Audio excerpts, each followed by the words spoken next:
As the George Floyd trial reaches a verdict, one that I find to be an ignominy, the riots continue in Minneapolis. A 16-year-old girl who was stabbing another girl is shot to death, and the media, with their duplicitous claims, even though the officer who shot that teenager should receive a medal simply for heroic actions, the media goes out and they bring up this amount of collusiveness that they like to bring up, and the House of Representatives decides to pass a bill to make Washington, D.C. the 51st state. My name is Anthony Gonzalez, and this is Constitutional Freedom.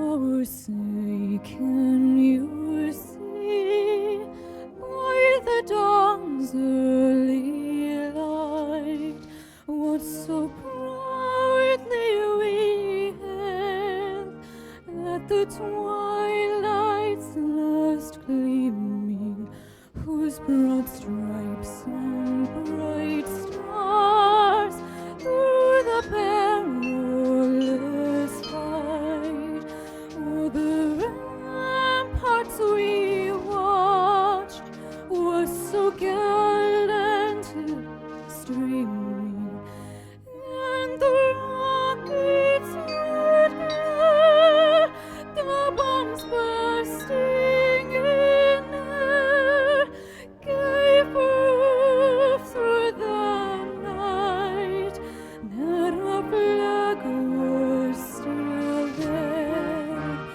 Oh, say does that star-spangled banner yet wave o'er the land of the free,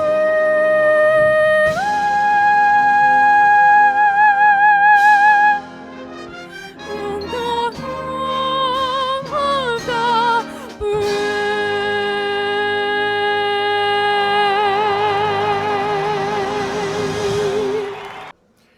Together, we will make America strong again.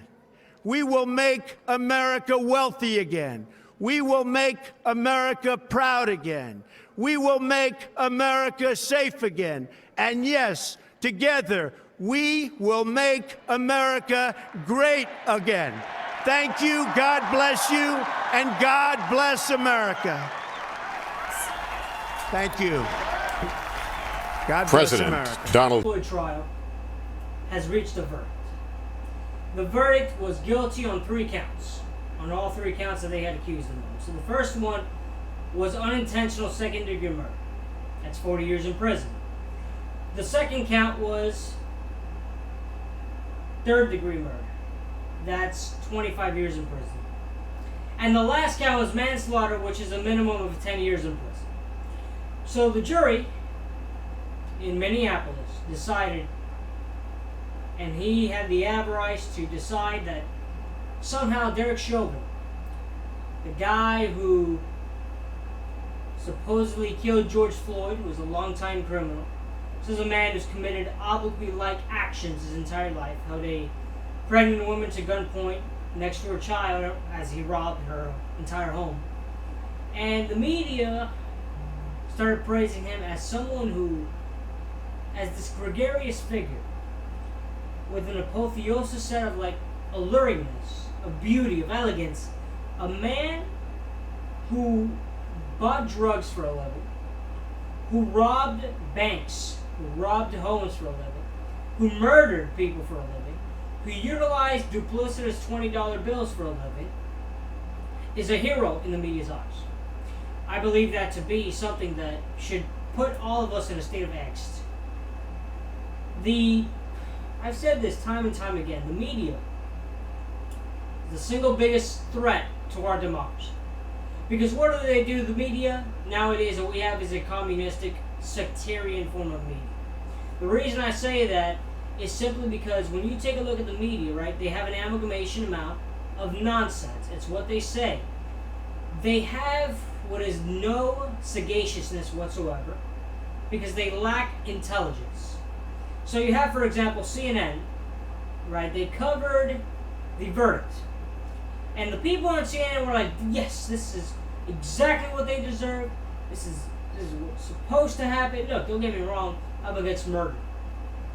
But there's this thing called justified murder or unjustified murder or unjustified murder. When you take a look at Derek Chauvin, the officer who supposedly killed George Floyd,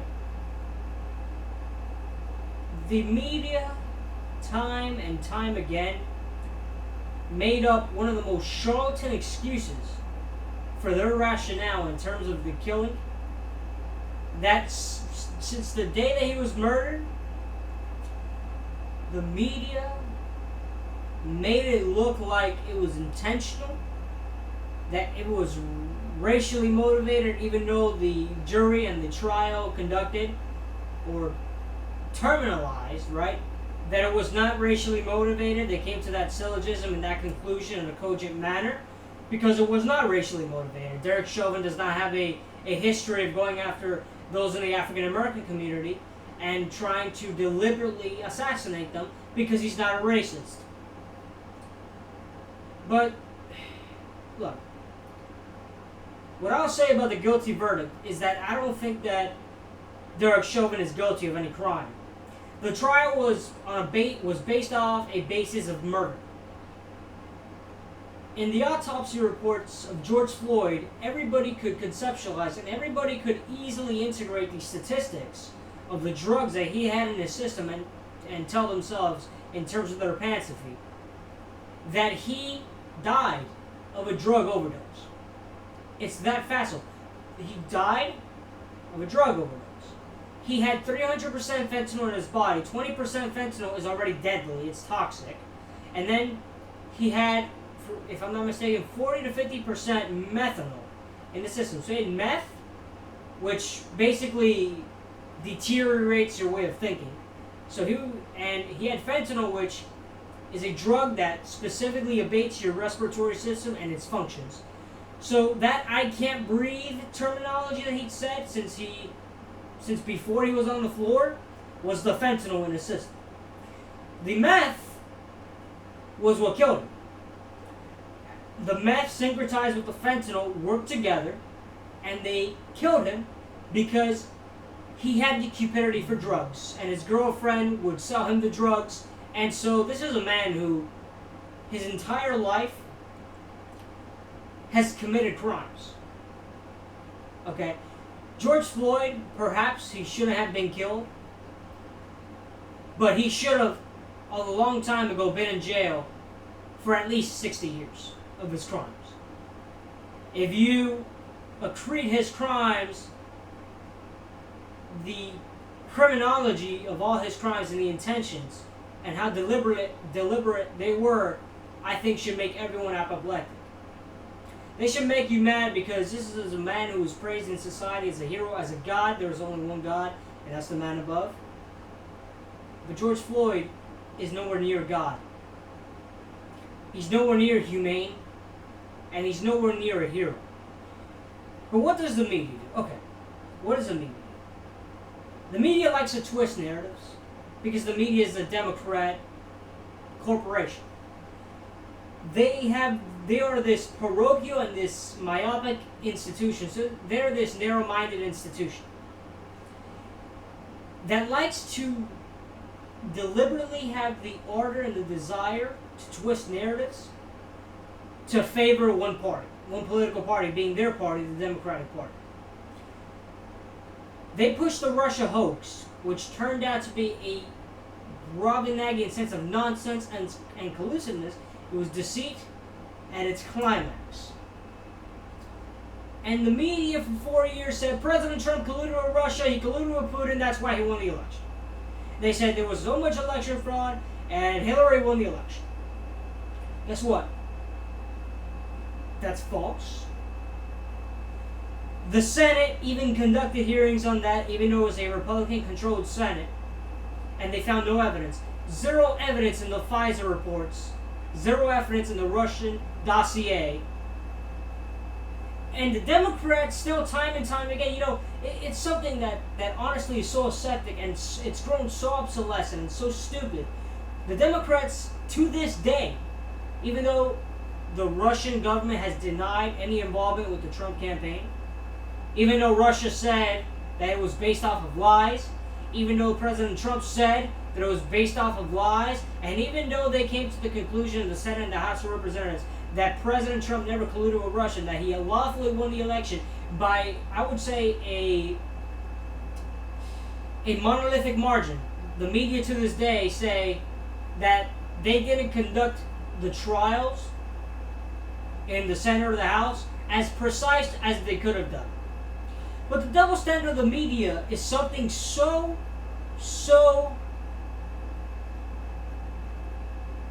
acceptable and so calamitous. The reason it is so much of an adversity is because when you have a media that's specific purpose and its deliberate ideology is to persuade a generation such as mine, that leads indubitably to manipulation. Manipulation leads to nonsense, and manipulation leads to voting without a conscience. A lot of the voters in the Democratic Party don't know what the Democrats even stand for. They don't know the subterfuge promises that the Democratic Party on their campaign trails say time and time again, and they can't differentiate what it means to lie and what it means to be assiduous with your promises. They are also brainwashed to hate President Trump, that he's a terrible person, that he's a malignant individual, and that seems to be an utter disingenuous lie. President Trump abnegated his financial life, and he had quite a considerance when he was playing golf, who knows how long. He had billions and billions of dollars in his bank account. He was 69 the year he ran, and he decided to run even though the media was going after him and his family and decimated his family because they had the covet to do so, but most importantly because they were in such a state of apprehension that President Trump would expose them. That's exactly what happened. He exposed their duplicitousness. He exposed their bumptiousness. Their arrogance is exposed. So when President Trump ran, he ran against Senator Cruz, who I think has my vote in 4 years. He ran against Senator Graham. He ran against Governor Scott Walker. He ran against Governor Mike Huckabee. He ran against Dr. Ben Carson. Jeb Bush, who I doubt is a Republican, I think he's a Democrat. And he ran against John Casey. All those individuals there have an apogee of intelligence. They know how to speak meticulously because they are trained to be politicians. Now, the reason President Trump won was specifically because he integrated his physiognomy towards his citizens. He was very alike to the people that voted him into office. When he was on the campaign, he didn't just speak for 30 minutes. He spoke his mind for an hour and a half, and he liked to speak. He might not have been the most eloquent person. He might not. But he was definitely the most determined person on that stage. And he was definitely the most determined person to make this country great. And so the media, after he started exposing them, after they saw that they viewed him to be brusque, the media said, you know what, we're going to attack him, we're going to twist his words, and we don't want him to run again for president. We don't want him to win. And so in this year, in this very charlatan election we just had, an election in which secretaries of states deliberately changed and overruled their state constitution. Kathy Boockvar of Pennsylvania, for example, she should resign immediately for treason against her own country. When you overrule the Constitution and you have the yen to change 200 years of its existence, you shouldn't be in office. You shouldn't have this bunny-esque amount of power. And the reason you shouldn't have that much power, or an apotheosis of power, or a climax of power, is because you are lying to those whom you represent. That's become the I would say the insular definition of politician is a liar. At least nowadays. See, I don't consider Senator Cruz a liar. I mean a politician, because I don't consider him a liar. I think he's very determined to make this country great again. He has a very alluring friendship with President Trump. They're very magnanimous with each other. And I vaticinate and I portend, I predict that he may win in 4 years. And I certainly hope he does. But, you know, I wanted to take a look at the closing statements of Eric Nelson, who was the attorney for Derek Chauvin. And then I also want to put up the guilt charge. So when they announced that he was guilty. And then I want to put what's her name, Michaela Bryant, who was a 16-year-old malevolent teenager who tried to stab one of her so-called friends, or, I don't know, fellow teenagers, and a cop shot her and killed her, in thereof saving the life of another girl who was about to die, and the media calls him a racist. Let's go take a look at Eric Nelson. Let me tell you, I think Eric Nelson spoke very eloquently. I just think that the trial in itself, the verdict, was done politically. Because you had Maxine Waters, who is a terrible politician, a terrible, terrible individual. She has a lot of hate in her heart. I think she's been in office for 30 years now. That's why we need term limits immediately. And she's specifically calling for violence on the streets of Minneapolis. And I don't understand how there wasn't a mistrial. I don't understand how the case wasn't overturned, specifically when you have politicians calling for violence. So let's take a look at Eric Nelson and his closing statement in the George Floyd trial. We have all of these different opinions in terms of the use of force, right? We have all of the opinions of Seth Stoughton, Jody Steiger, Barry Broad, Zimmerman, Arredondo, David Pluger, Lieutenant Mercel, and they all reach very different conclusions about when the force became unreasonable.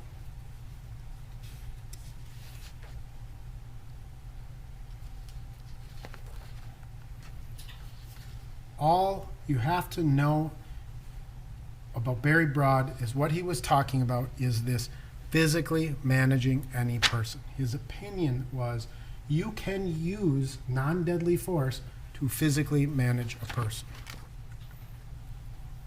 It's all within the model of the MPD decision-making model. I found the most interesting person to be relevant to the use of force, Lieutenant Johnny Mercel, considering that he is Derek Chauvin's actual use of force trainer. So the best glimpse that we're going to get into the training of a Minneapolis police officer comes from the trainer who conducts the trainings. He's conducted hundreds of trainings over the years. He corrected the state at certain times in terms of how strike charts don't apply to restraint techniques. He said the knee on the neck is not an unauthorized move, and it can be utilized in certain circumstances. He described using a knee on the neck and back and stated that it can be there for an extended period of time, depending on the level of resistance you get. He said that once the suspect is handcuffed, it does not necessarily mean that it is time to move your leg, because when people are handcuffed, they can thrash around and continue to be dangerous to themselves and others. He talked about the ground defense program because it's safer for both the suspect and the officer. He talked about ground defense as a form of using your weight to control a subject without, and therefore replacing the need to punch or strike them. He said there's no strict techniques. You need to be fluid and adapt to the circumstances. That he personally trains officers to put a knee over the shoulder, up to the base of the neck, and he described this maneuver as routinely trained by the Minneapolis Police Department. He testified that there are circumstances that an officer would need to use his weight to continue to control a subject. He recognized the concept of awful but lawful, right? Sometimes the use of force is just not that attractive. He's experienced himself arresting people who have claimed to have a medical emergency. He explained how one way people can resist is through their words. He described how someone resisting can become passive and then become resistant again, and vice versa. He discussed how officers are trained not just to focus on the subject, but also the bystanders. He trains officers that if you're fighting with a suspect and that person then becomes compliant, it is a legitimate consideration for the continued use of force to control a subject. Members of the jury, I understand you have a verdict.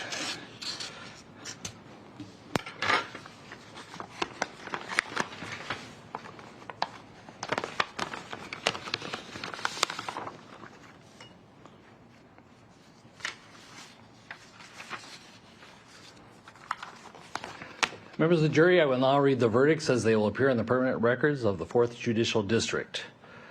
State of Minnesota, County of Hennepin, District Court, 4th Judicial District. State of Minnesota Plaintiff versus Derek Michael Chauvin, Defendant. Verdict, Count 1. Court file number 27, CR 20-12646. We, the jury, in the above entitled matter as to Count 1, unintentional second-degree murder while committing a felony, find the defendant guilty. This verdict agreed to this 20th day of April 2021 at 1:44 p.m. Signed, juror foreperson, juror number 19. Same caption, verdict count 2. We, the jury, in the above entitled matter as to count 2, third-degree murder, perpetrating an eminently dangerous act, find the defendant guilty. This verdict agreed to this 20th day of April 2021 at 1:45 p.m. Signed by jury foreperson, juror number 19. Same caption, verdict count 3. We, the jury, in the above entitled matter as to count 3, second-degree manslaughter, culpable negligence, creating an unreasonable risk, find the defendant guilty. This verdict agreed to this 20th day of April 2021 at 1:45 p.m. Jury foreperson 019. A jury and members of the jury who I really think don't have the pantsophy required to be in the jury. They aren't smart. They based the verdict off of feelings and not facts. If this was a distinctive trial, say the trial had a dichotomy of accusations, say he was a terrible cop, and you wanted to remove his license to practice law, and you confined him, I don't know, you sequestered or cloistered him in his home for 100 days. Yeah, guilty for that, because the optics of what he did as a cop were grievous. Now, as to the point where they say he stood on George Floyd's neck, that's another subterfuge, it's a sophistry. He stood on his mid-back, on his spinal back, on the mid-back, the center back, in other words. And for George Floyd to say he can't breathe, it was the fentanyl and not the pressure on the neck, because someone who's in martial arts will tell you that if someone stands on your neck for that long, you wouldn't be able to, number one, talk or speak, you wouldn't be able to move your head. George Floyd did both of those things there, and thereof, there is no conclusion, and the people who say this aren't being cogent, that he died of pressure to the neck. He died of a drug overdose because of his imperious avarice for drugs, and to sell drugs, and to rob people, and to rob stores, and to commit felonies, and to go against the law because he's a criminal. That's what defines him. He's a criminal. He's not a hero. So to the media, who's trying to indoctrinate people in my generation, he's a hero. He's not a hero. And this claim that's, I would say, is an utter illusory, and it's utter disingenuous, that black people or those in the African American community are mistreated and are more likely to die by white cops, is a lie. There were 53 African Americans shot by white cops last year. There were 170 white males, or white people in general, shot by cops last year.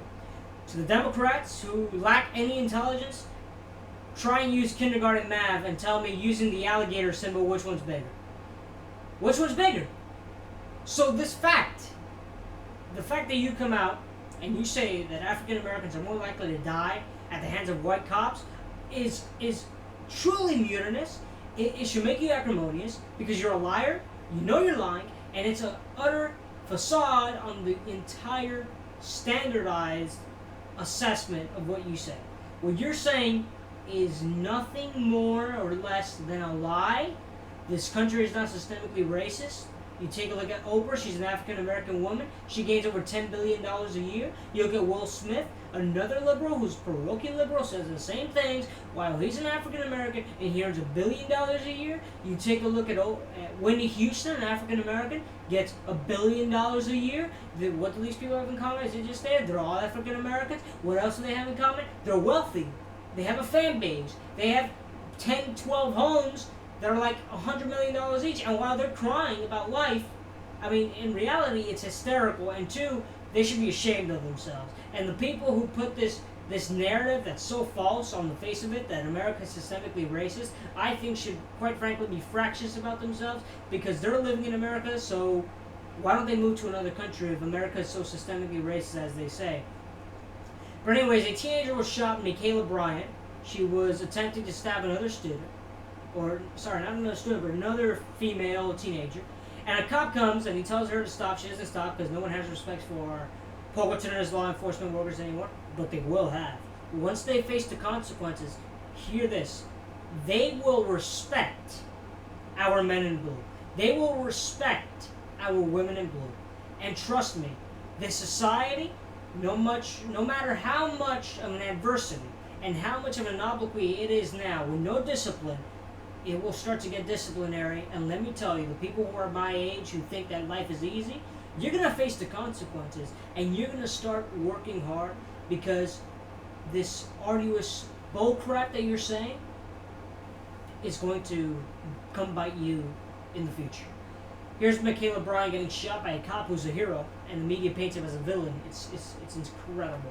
Tonight, the city of Columbus, Ohio, releasing body camera video from a fatal shooting of a teenage girl Tuesday afternoon.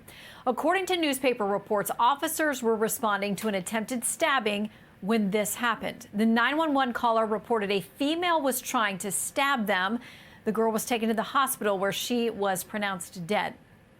Columbus Mayor Andrew Ginther reportedly says the officer took action to protect another girl in the community who was being threatened.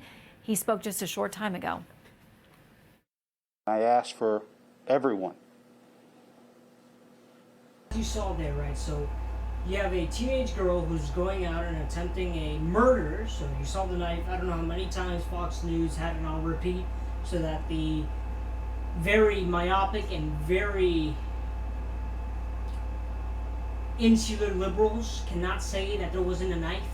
So clearly there was a knife, and clearly it was an attack, because when you're trying to stab someone from this angle and trying to do it repetitively and repeatedly, that's not by accident. It's not a game. It was intentional. And so the cops saved the life by risking another one. In life, you have to do that. Unfortunately, that's the calamity of life. To save one, you have to risk another one. And I think that cop deserves to be commended in society. I really do. I think he deserves a medal for doing his heroic actions. And indubitably, that's not going to happen in today's very undisciplinary society. I think today's society has really extradited rationality and rationale. They've abdicated rationality, because this society has been influenced by liberals. It's been influenced by people who have risen to prominence, having a privileged life, and they don't know what it is to have an onerous life. And sometimes having an infractious life gives you power. It gives you a opportunist life. It gives you a propitious life. But I mean, when you take a look at these shootings that are happening, a lot of the time the media stirs it, and they create this movement that's based off of lies. They create this movement that's so duplicitous, and they have the avarice to do it because they are full manipulation and full persuasion and less rationality and less intellect, less intelligence. So I think that if we allow this country to keep moving into this direction, this execrable direction, it's going to result in an ignominy in terms of discipline. It's going to result in a disgrace for society in general. The people in the next generation, the people that are being grown, and as this society gestates, I think life in itself is going to become much worse. And so I think that we should take a stand against it. So thank you. God bless you, and God bless America. With your help, we will take back the House. We will win the Senate. And then a Republican president will make a triumphant return to the White House. And I wonder who that will be. Who will that be? Donald Trump. Who will that be? President Trump. Who will that be? Donald Trump. Who will that be? President Trump. We have gone from America first to America last. Democrats are vicious. Remember this, it's true. Who would have thought that within 33 days we'd be bombing the Middle East? You can French kiss the guy next to you, yelling abolish the police. With your help, we will take back the House. We will win the Senate. And then a Republican president will make a triumphant return.